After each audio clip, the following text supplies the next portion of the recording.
മധ്യ കേരളത്തിലെ ഒരു BJP പ്രവർത്തകനാണ്, രാജേഷ് എന്നുള്ള BJP പ്രവർത്തകനാണ് ഫോൺ ചെയ്തത്. അദ്ദേഹം വളരെ നമുക്ക് ഒറ്റ നോട്ടത്തിൽ അത്ര മൂല്യമില്ലാത്തതെന്ന് തോന്നാമെങ്കിലും ആഴത്തിൽ ചിന്തിക്കുമ്പോൾ വളരെ ഗൗരവമുള്ളൊരു ചോദ്യമാണ് ഉന്നയിച്ചത്. CPM നശിപ്പിച്ചത് പിണറായി വിജയനാണോ, അതോ പിണറായി വിജയനെ നശിപ്പിച്ചത് ഈ പരുവത്തിലാക്കിയെടുത്തത് CPM ആണോ എന്ന കൗതുകകരമായ ചോദ്യമാണ്. ഉത്തരം പറയാൻ വളരെ ബുദ്ധിമുട്ടുണ്ട്. കാരണം CPMൻ്റെ നേതാക്കളുടെ ഒരു നല്ല നിര ഇങ്ങനെ താഴോട്ട് വരുമ്പോൾ ഒത്തിരി ഭാഗ്യങ്ങൾ കിട്ടിയൊരു നേതാവായിരുന്നു പിണറായി വിജയൻ. ഞാൻ പഞ്ചായത്ത് ഇലക്ഷൻ തദ്ദേശ തെരഞ്ഞെടുപ്പിൻ്റെ പശ്ചാത്തലത്തിലാണിത് പറയുന്നത്. മറ്റൊരു നേതാവിനും പട്ടണങ്ങളിലോട്ട് തൊട്ട് ഇങ്ങോട്ടെടുത്താൽ മുഖ്യമന്ത്രിയായ മറ്റൊരു നേതാവിനും കിട്ടാത്ത ഒരു പ്രിവിലേജ്ഡ് പൊസിഷനിലായിരുന്നു പിണറായി വിജയൻ. ഇപ്പോൾ പട്ടണാനവിളേക്കാണ് കോൺഗ്രസിൻ്റെ ശത്രുത ഉണ്ടായിരുന്നു, ആർ ശങ്കറിൻ്റെയും PT ചാക്കോയുടെ ശത്രുത ഉണ്ടായിരുന്നു, പിന്നെ ഒന്ന് ആർ ശങ്കറിന് അതുപോലെ തന്നെ PT ചാക്കോയുടെ ശത്രുത ഉണ്ടായിരുന്നു. ഓരോ ഘട്ടം കഴിയുമ്പോഴും നയനാറിന് അച്യുതാനന്ദൻ്റെ ശത്രുത ഉണ്ടായിരുന്നു, EMS വരെ ആ രീതിയിലുള്ള ശത്രുതകളുണ്ടായിരുന്നു, ഏകഗോപാലൻ ബദലായിട്ടുണ്ടായിരുന്നു. ഇത് യാതൊരു തരത്തിലും ബദലില്ലാതെ പരമാധികാരത്തോടെ CPM പാർട്ടിയെയും മന്ത്രിസഭയെയും നയിക്കാൻ നിയോഗിക്കപ്പെട്ട ആളാണ് പിണറായി. പിണറായിക്ക് ആ ഭാഗ്യം കിട്ടുകയും ചെയ്തു. ആ ഭാഗ്യത്തിൻ്റെ അടിസ്ഥാനം എത്രമാത്രം മുന്നോട്ട് കൊണ്ടുപോകാൻ കേരളത്തിന് ഏറ്റവും നന്മ ചെയ്യാൻ പറ്റിയിരുന്ന ഒരു നേതാവായിരുന്നു പിണറായി. പിണറായിക്ക് കഴിവില്ലെന്ന് പറയാൻ നമ്മളാളല്ല. പക്ഷെ പിണറായി ഒരിക്കൽ പോലും ആ കഴിവ് പുറത്തേക്കെടുത്തില്ല. പിണറായി മറന്നുപോയ കാര്യം, അച്യുതാനന്ദൻ്റെ ഗുഡ്വില്ലാണ് പിണറായിക്ക് ആദ്യ കാലഘട്ടത്തിൽ അധികാരത്തിലെത്താൻ പറ്റിയത്.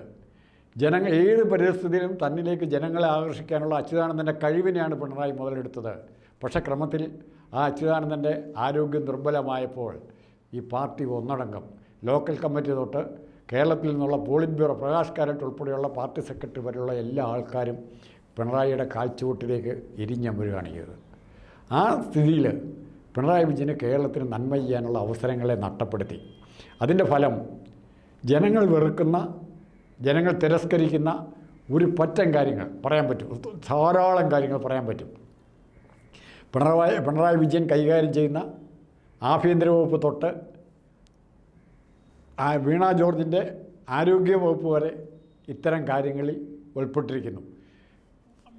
നിഷ്ഠൂരമായി കൊലപാതകങ്ങൾ നടക്കുമ്പോൾ, നിഷ്ഠൂരമായി തീവെട്ടിക്കൊള്ള നടക്കുമ്പോൾ, നിഷ്ഠൂരമായി രോഗികളെ അവഗണിക്കുമ്പോൾ, ആദിവാസികളെ മധുവിനെ പോലുള്ള ആദിവാസികളെ അവഗണിക്കുമ്പോൾ നിശബ്ദനായി നിർവികാരനായി ഒരു പ്രതികരണവും ജനങ്ങൾക്ക് ചെയ്യാൻ പറ്റാത്ത രീതിയിലാണ് പിണറായി വിജയൻ പ്രതികരിച്ചത്. ഇപ്പോൾ കണ്ണൂർ ജില്ലയിൽ ഇപ്പോൾ ഇലക്ഷൻ കഴിഞ്ഞ ചർച്ചയിൽ പറഞ്ഞു, PPDB ഞങ്ങൾക്ക് മറക്കാൻ പറ്റുമോ? കേരളത്തിലെ ജനങ്ങൾക്ക് PPDB മറക്കാൻ പറ്റുമോ? നവീൻ ബാബുവിനെ മറക്കാൻ പറ്റുമോ? നവീൻ ബാബുവിൻ്റെ അന്ത്യകർമ്മങ്ങൾ ചെയ്യാൻ പോയ ആ കൊച്ചു പെൺകുട്ടിയെ മറക്കാൻ പറ്റുമോ? പിണറായി വിജയൻ എന്ത് ചെയ്യാൻ പറ്റി? എന്തെങ്കിലും ചെയ്യാൻ പറ്റിയോ? പിണറായി വിജയൻ്റെ സഖാക്കൾ, പിണറായി വിജയനെ ജയിൽ വിളിക്കുന്നവർ ഈ അവിടെ PPDB ജയിലിൽ നിന്നും ആരവത്തോടെ കൊണ്ടുവരുമ്പോൾ, ഉണ്ണിയാർച്ചയെ പോലെ അലങ്കരിച്ച് ആനയിച്ച് കൊണ്ടുവരുമ്പോൾ പിണറായി വിജയൻ എന്ത് ചെയ്യാൻ പറ്റി? ഇനി ഇങ്ങോട്ട് ഇവിടെ വന്നാൽ ആര്യ രാജേന്ദ്രൻ ഒരു കണ്ടക്ടറോട് ചൂടാകുന്ന പിണറായി വിജയൻ കണ്ടില്ലേ? അല്ലെ പിണറായി വിജയൻ്റെ മുമ്പിൽ നിന്ന് ആ കാഴ്ചകളൊക്കെ മറച്ചു വെച്ചോ? ആരാണ് മറച്ചു വെച്ചത്? PCC ആണോ?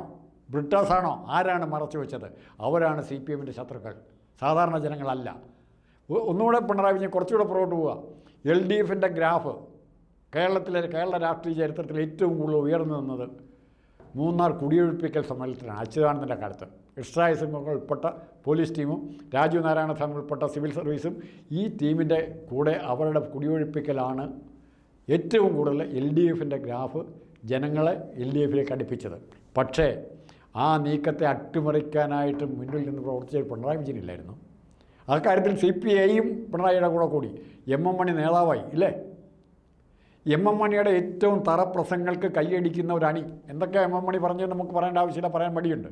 അത്തരം രീതിയിലേക്ക് മാർക്സിസ്റ്റ് പാർട്ടി അണികളെ താഴ്ത്തിയതിലാണ്, അണികളെ ഒന്നും കൊള്ളാതെ പ്രതികരിക്കാൻ അറിയാത്തവരായി മാറ്റിയതിലാണ് SFIയുടെ സംസ്ഥാന പ്രസിഡന്റ് സ്ഥാനം ആർഷോയെ പോലെ ഒരാളുടെ കയ്യിൽ ഇത് കൈകാര്യം ചെയ്യാൻ കൊടുത്തപ്പോഴാണ് കമ്മ്യൂണിസ്റ്റ് പാർട്ടിയുടെ ആർജവം ഈ മാക്സിമം തകർന്ന തരിപ്പണമായത്.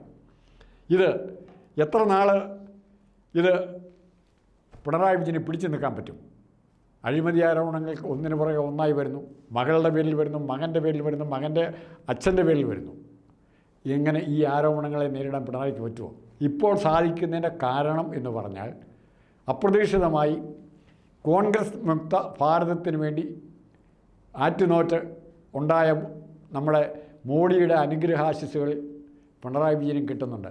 കേരളത്തിൽ കോൺഗ്രസിനെ ഇല്ലാതാക്കാൻ CPM-ന് പറ്റില്ല എന്ന് മോഡിക്കറിയാം. അതുകൊണ്ട് ആദ്യം കോൺഗ്രസിനെ ഇല്ലാതാക്കി മോഡി കേരളത്തിൽ കോൺഗ്രസിനെ ഇല്ലാതാക്കാനുള്ള ചുമതല പിണറായി വിജയനെ ഏൽപ്പിച്ചിരിക്കുകയാണ്. അതുകൊണ്ടാണ് മറ്റ് പല സംസ്ഥാനങ്ങളിലും അഴിമതി കേസുകളിൽ ED-യും എല്ലാം വളരെ കർശനമായ നിലപാടെടുക്കുമ്പോൾ പിണറായി വിജയൻ്റെ കാര്യത്തിൽ അങ്ങനെ ചെയ്യുന്നില്ല. പക്ഷേ പിണറായി വിജയൻ ഒന്ന് മറന്നു പോകരുത്, ഗുജറാത്തിലെ കഥയൊന്ന് ഓർക്കുന്ന നന്നായിരിക്കും. ആ കഥയൊന്ന് ഓർമ്മിപ്പിച്ചുകൊണ്ട് ഈ ചർച്ച സമാപിക്കാം. ഒന്ന്, കുട്ടികളെ ഗുജറാത്തിലെ ഒരു വിഭാഗം ജനങ്ങൾ, ഒരു പ്രത്യേക ജാതിയിൽപ്പെട്ട സമുദായത്തിൽപ്പെട്ടവരെ തങ്ങളുടെ മക്കളെ പരിശീലിപ്പിക്കുന്ന രീതി കഥയാണോന്നറിയില്ല, വായിച്ച് കേട്ടിട്ടുണ്ട്. ഒന്ന്, 3-4 അടി ഉയരത്തിലുള്ള ഒരു ഡെസ്കിൻ്റെ മുകളിൽ 4-5 വയസ്സുള്ള ഈ പയ്യനോട് കയറി നിൽക്കാൻ പറയും. കട്ടിച്ച് ചാടാം, അത്രയേ ഉള്ളൂ പ്രായം. ഈ പയ്യനോട് ചാടാൻ പറയും. അച്ഛൻ താഴെ നിൽപ്പുണ്ട്, ചാടുമ്പോഴേ അച്ഛൻ പിടിക്കും, കുട്ടി താഴെ വീഴിയില്ല. അങ്ങനെ ഒരു 5-6 പ്രാവശ്യം ഈ കുട്ടി ധൈര്യത്തോടെ ചാടും. പിന്നെ ഒരു ഭയവും കൂടാതെയാണ് ചാടുന്നത്. അച്ഛൻ അപ്പോഴൊക്കെ പിടിക്കുകയും ചെയ്തു.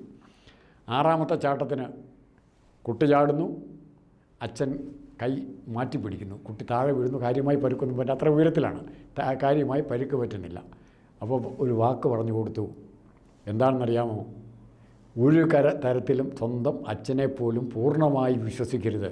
ഇപ്പോൾ പിണറായി വിജയൻ മറക്കരുത്, പിണറായി വിജയൻ മോഡിയുടെ കൈ പിടിച്ച് ചാടുന്ന മോഡി പിടിച്ചോളൂ എന്ന് വിചാരിച്ച് എപ്പോഴും ചാടിക്കഴിഞ്ഞാൽ പിണറായി വിജയൻ ഉണ്ടാകാൻ പോകുന്ന അവസ്ഥ അതുതന്നെയാണ്. ആ അനുഭവപാഠം, അത്തരം അനുഭവപാഠങ്ങൾ പിണറായി വിജയൻ ഉണ്ടായിട്ടുണ്ടോ? അത് പറഞ്ഞു കൊടുക്കാൻ ഇന്ന് പാർട്ടിയിൽ ആരെങ്കിലും ഉണ്ടോ? ശ്രദ്ധിച്ച് ഏത് മനുഷ്യനാണ് ഒരു തിരുത്തൽ ശക്തിയായിട്ട് പാർട്ടിയിലുണ്ട്? ഇന്നലെ നിങ്ങൾ കളിയാക്കി പറഞ്ഞു കേട്ടു, ദിലീപിൻ്റെ കാര്യത്തിൽ അടൂർ പ്രകാശ് ഒരു വിരുദ്ധമായ അഭിപ്രായം പറഞ്ഞു, പാർട്ടിക്ക് നയത്തിന് വിരുദ്ധമായി. തരൂർ നയങ്ങൾ വിരുദ്ധമായ അഭിപ്രായങ്ങൾ പറയുന്നു. ഇങ്ങനെ കോൺഗ്രസ്സിൽ പലരുടെയും അഭിപ്രായങ്ങൾ പല കാര്യത്തിലും വരുന്നുണ്ട്. പക്ഷേ അവരുടെ മൗലികമായി കോൺഗ്രസിൻ്റെ നയങ്ങൾക്കെതിരായി, ഇപ്പോൾ നടപ്പാക്കേണ്ട ഇമ്മീഡിയറ്റ് നയങ്ങൾക്കെതിരായി വിരുദ്ധ അഭിപ്രായം പറയുന്നില്ല. അപ്പോൾ ഇത്തരം വിരുദ്ധ അഭിപ്രായങ്ങൾ പറയാനുള്ള സ്വാതന്ത്ര്യം, ഈ വിഷയം CPM-ലാണ് ഉണ്ടായിരുന്നെങ്കിലോ ആരെങ്കിലും എതിരഭിപ്രായം പറയുമായിരുന്നോ? അടൂർ പ്രകാശ് പറഞ്ഞ അഭിപ്രായം CPM-നെ പാർട്ടിക്ക് വെച്ച് പിണറായി വിജയനാണ് പറയുന്നതെങ്കിൽ എതിർക്കാൻ ആരെങ്കിലും ഉണ്ടാകുമായിരുന്നോ? MA ഏതായാലും എതിർക്കുകയില്ല, MA എതിർക്കുകയില്ല, പിന്നെ ആരെ എതിർക്കാനുള്ളത്? അടിമകളെപ്പോലെ, അടിമക്കൂട്ടങ്ങളെപ്പോലെ തിരുവായ്ക്ക് എതിർവായി ഇല്ലെന്ന് പരസ്യമായിട്ട് അനുസരിക്കും. പണ്ടൊരു ചുമടെഴുത്തുണ്ടായിരുന്നു, അച്ചടക്ക അടിമത്തല്ല എന്ന് പറഞ്ഞ്. പാർട്ടി അച്ചടക്കത്തിൻ്റെ പേരിൽ എല്ലാ സഖാക്കളെയും കൈക്കീഴിൽ കാൽക്കീഴിലിട്ട് ചവിട്ടിക്കൊണ്ടിരിക്കുകയാണ് പിണറായി. ഇതെന്തേ പാർട്ടി അറിയാത്തത്? ആരാണിതിൻ്റെ?